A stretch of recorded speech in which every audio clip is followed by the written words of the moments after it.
সম্পর্কের মধ্যে তুলনা আনতে নেই।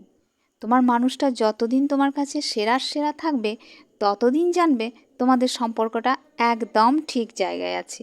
যতটা সম্মান সে তোমাকে দেবে, তোমার পরিবারের সমস্ত মানুষদের দেবে, তোমারও উচিত ততটা সম্মান তাকে দেওয়া।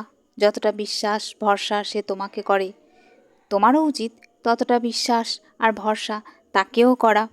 আমরা প্রত্যেককেই নিজের নিজের কাজে ভীষণভাবে ব্যস্ত, কিন্তু ইচ্ছে থাকলে আমরা প্রিয়জনের জন্য সেখান থেকে কিছুটা সময় বের করতেই পারি, আর সেই সময়টুকু উজাড় করে আমরা যাপন করতেই পারি, তাই না?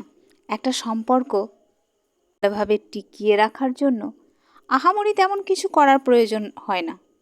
চাই না বিলাসিতা বা আড়ম্বর জীবন, চাই শুধু সময়, বিশ্বাস, ভরসা, আর সবথেকে বড় যে জিনিসটা সেটা হচ্ছে সম্মান।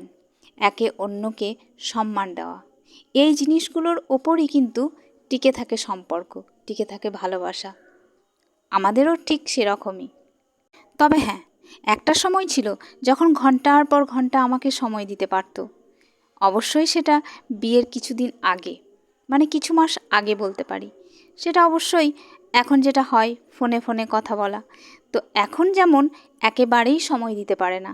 যেমন ও থাকে দোকানের কাজে ব্যস্ত, দোকানে যদি ব্যস্ততার সময় আমি ফোন করি হয়তো কয়েক সেকেন্ড, খুব বেশি হলে হয়তো 1 মিনিট, কোনো প্রয়োজন হলে তবেই।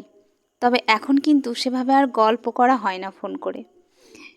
কি করেই বা করব, একে অন্যে দুজনেই তো কাজের ব্যস্ত, তাই না? তো তবুও ও কিন্তু চেষ্টা করে সময়ের মাঝে আমাদেরকে, ওর ব্যস্ততার মাঝে, কাজের মাঝে আমাদেরকে একটু করে সময় দেওয়া। আর হ্যাঁ, সেটা ওর সম্ভব হয় বৃহস্পতিবারগুলো, আর সেরকমই আজকেও একটা বৃহস্পতিবার। প্রথমে যদিও আমি ঠিক করলাম যে মাহিকে নিয়ে আমরা আজকে পার্কে যাব।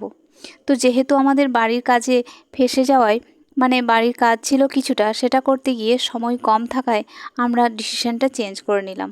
মানে আমরা ঠিক করলাম যে চলো আজকে তো বেশিক্ষণ সময় নেই, আমরা আজকে মাহির পছন্দেরই একটা জায়গা, সেটা হচ্ছে ভদ্রকালী মন্দির, মা ভদ্রকালীর মন্দিরে যাই, আর একটু ওদিকটা ঘুরে রাস্তার দিকে একটু ঘুরিয়ে নিয়ে তারপর আসবো। আর এই যে মা ভদ্রকালী আমাদের, তো চলুন প্রণাম করে নিই। তো প্রণাম সেরে নিলাম। মা ভদ্রকালী সবার মঙ্গল করুন, সবাইকে ভালো রাখুন।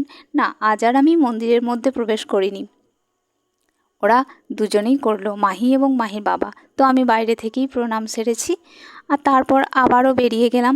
তবে পাশেই একটা পার্কের মতো করেছে, তো সেদিকটায় একটু মাহি ঘুরে নিল। আর এই যে সন্ধ্যা হয়ে আসছে, দেখুন গরুগুলো যেন বাড়ির দিকে রওনা হচ্ছে। আর মাহি সবশেষে চাইলো হাতিটায় উঠতে, তো ওর ইচ্ছা মেটাতে হাতিতে তো চড়াতেই হবে, তো সেরকমই চড়ানো হলো। হ্যাঁ, যেটা বলছিলাম আর কি, তো ব্যস্ততার কারণে ও কিন্তু এখন সেভাবে সময় দিতে পারে না, তবে যেটুকু দেয় আমি তাতেই সন্তুষ্ট, আর সেটাই আমার কাছে অনেক। আসলে ওরা তো ব্যস্ত থাকে আমাদের ভালো রাখার জন্যই, তাই না? তো আমাদের জন্যই ওরা ব্যস্ত থাকে। তো যাই হোক, মালা অফিসিয়ালের নতুন একটি ব্লগে আপনাদের সবাইকে অনেক অনেক স্বাগত। আশা করি সবাই খুব ভালো আছেন, সুস্থ আছেন, আর আমরাও বেশ আছি। তো এই দেখুন আজকে বেরিয়েছিলাম, আর তারপর এই দেখুন আজকে একটা পিঙ্ক কালারের শাড়ি পরেছি, যদিও ব্লাউজ পিসটা এর সঙ্গে নয়।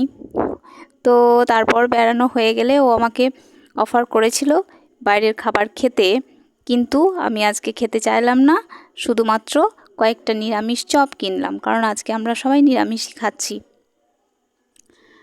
তো সেই মতো কিছু নিরামিষ চপ কিনে নিয়ে বাড়ি যাচ্ছি। বাড়িতে সবাই মিলে আমরা একসাথে চপ মুড়ি খাবো। সন্ধ্যার টিফিন আমরা এই চপ মুড়ি দিয়েই আজকে সেরে ফেলবো। তো চলুন আজকের ভিডিওটি আর বেশি বড় করছি না। ভালো থাকুন, সুস্থ থাকুন, আর সবাই নিজের নিজের মানুষদেরকে একটু হলেও সময় দিন, সম্মান করুন, দেখবেন সবার ভালো লাগবে, তাই না? তো চলুন দেখা হচ্ছে পরের ভিডিওতে। এবার দেখুন আমরা বাড়ি চলে যাচ্ছি, আর এই যে বাড়ি এসে গেছি। মা যখন বাড়ি ফিরলাম তখন দেখলাম মা টিভি দেখছিলেন। তো এই যে মাহি এখন ঠাম্মার সাথে একটু গল্প করবে, আর আমি এখন চেঞ্জ করে নেব। তো আজকের ভিডিওটা এইটুকুই। ভালো থাকুন, সুস্থ থাকুন, দেখা হচ্ছে নেক্সট ভিডিওতে। টাটা।